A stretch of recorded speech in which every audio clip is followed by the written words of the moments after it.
Do you sleep now? Yes. How do you think your present illness will result? Mm,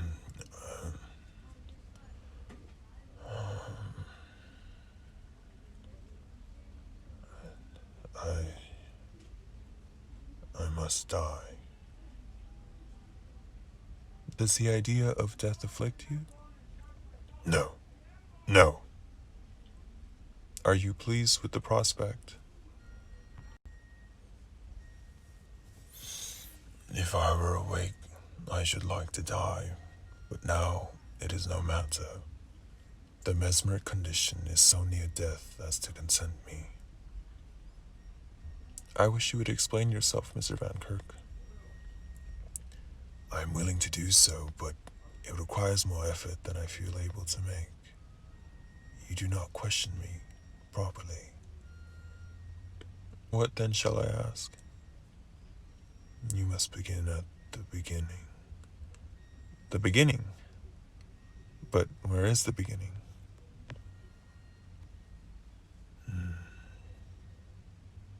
You know that the beginning is God. What then is God?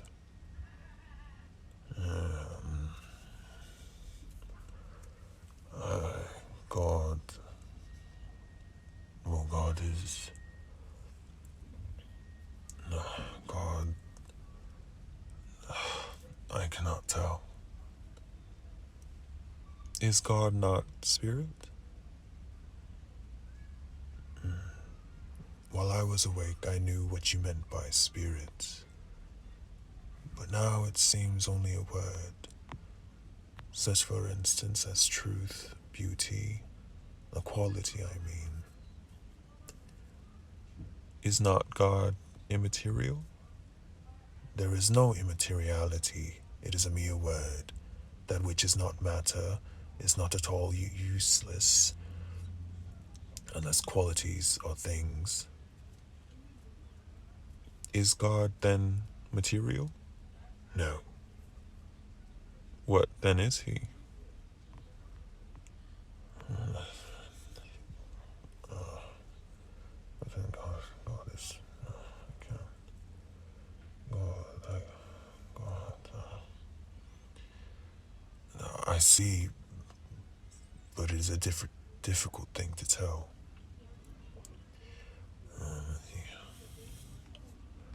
He is not a spirit, for he exists, nor is he matter as you understand it, but there are gradations of matter of which man knows nothing. The grosser impelling the fine, and the finer pervading the grosser. The atmosphere, for example, impels the electric principle, while the electric principle permeates the atmosphere. These gradations of matter increase in rarity or fineness until we arrive at a matter unparticled, without particles, indivisible. One, and here the law of impulsion and permeation is modified. The ultimate or unparticled matter not only permeates all things, but impels all things, and thus is all things within itself. This matter is God. What men attempt to embody in the word thought is the matter in motion. The metaphysicians maintain that all action is reducible to motion and thinking, and that the latter is the origin of the former. Yes, and now I see the confusion of idea. Motion is the action of mind, not of thinking. The unparticled matter, or God, in quiescence, is, as nearly as we conceive it, what men call the mind. And the power of self-movement, equivalent in effect to human volition, is in the unparticled matter. The result of unity and omniprevalence, how I know it not, and now clearly see that I shall never know, but the unparticled matter set in motion by law, or quality existing within itself is thinking. Can you give me no more precise idea of the term that you call the unparticled matter? The matters of which man is cognizant escape the senses in gradation. We have, for example, a metal, a piece of wood, a drop of water, the atmosphere, gas, caloric, electricity, the luminiferous ether. Now we call all these things matter and embrace all matter in one general definition. But in spite of this, there can be no two ideas more essentially distinct than that we attach to a metal and that we attach to the luminiferous ether. When we reach the latter, we feel an almost irresistible inclination to class it with spirit or with nihility. The only consideration which restrains us is our conception of its atomic constitution. And here, even, we have to seek aid from our notion of an atom as something possessing an infinite minuteness, solidity, palpability, weight. Destroy the idea of the atomic constitution, and we should no longer be able to record or regard the ether as an entity, or at least as matter. For want of a better word, we might term it spirit. Take now a step beyond the luminiferous ether, conceive a matter as much more rare than the ether, as this either or ether is more rare than the metal, and we arrive at once, in spite of all the school dogmas, at a unique mass, an unparticled matter. For all we may admit infinite littleness in the atoms themselves, the infinitude of littleness in the spaces between them is absurdity. There will be a point, there will be a degree of rarity at which, if the atoms are sufficiently numerous, the interspaces must vanish, and the mass absolutely coalesce. But the consideration of the atomic constitution being now taken away, the nature of mass inevitability glides into what we conceive of spirit. It is clear, however, that it is a fully matter, as before. The truth is, it is impossible to conceive spirit, since it is impossible to imagine what is not. When we falter or flatter ourselves, when we have formed its conception, we have merely deceived our understanding by consideration of infinitely rarefied matter. There seems to me an insurmountable objection to the idea of absolute coalescence, and that is very slight resistance experienced by the heavenly bodies in our revolutions through space. A resistance now ascertained, it is true, to exist in some degree, but which is nevertheless so slight as to have been quite overlooked by the sagacity even of Newton. We know that the resistance of bodies is chiefly in proportion to their density. Absolute coalescence is absolute density. Where there are no interspaces, there can be no yielding. An ether, absolutely dense, would put an infinitely more effectual stop to the progress of a star than would an ether or of adamant or of iron. Your objection is answered with an ease which is nearly in the ratio of its apparent unanswerability. As regards to the process of the star, it can make no difference whether the star passes through the ether or the ether through it.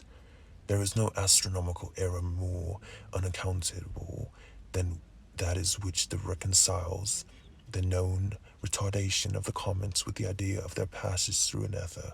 For however rare this ether be supposed, it would put a stop to all sidereal revolution in a very far more brief period than has been admitted by those astronomers who have endeavored to slur over a point which they found it impossible to comprehend. The retardation actually experienced is, on the other hand, about that which might be expected from the friction of the ether in instantaneous passage through the orb. In one case, the retarding force is momentary and complete within itself. In other, it is endlessly accumulative. But in all this, is the identification of mere matter with God, is there nothing of irreverence? I was forced to repeat this question before the sleepwaker fully comprehended my meaning. Can you say why matter should be less reverenced than the mind?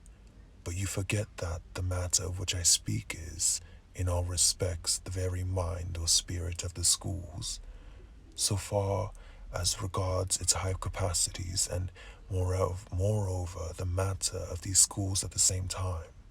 God, with all the powers attributed to spirit, is but the perfection of matter.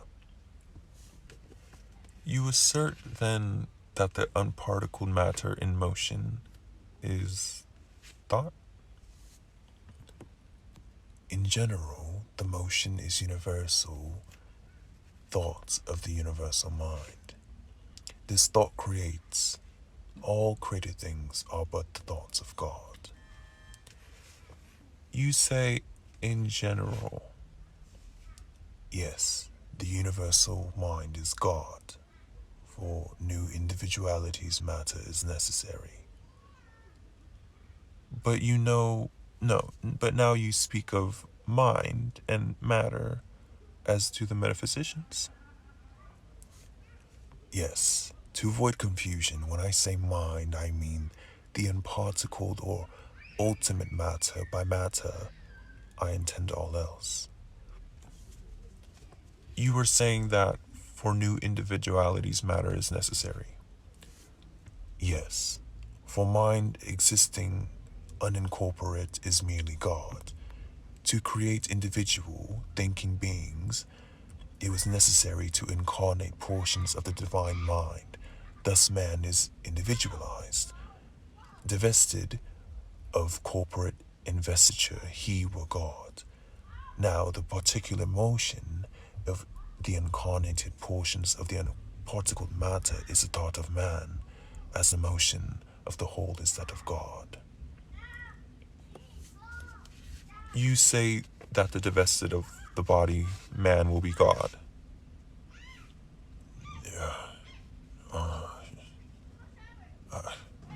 I could not have said this. It is an absurdity. Well, I wrote it down, you did say that. You said, divested of corporate investiture, man were God. And this is true. Man thus divested would be God, would be unindividualized, but he can never be thus divested, at least never will be.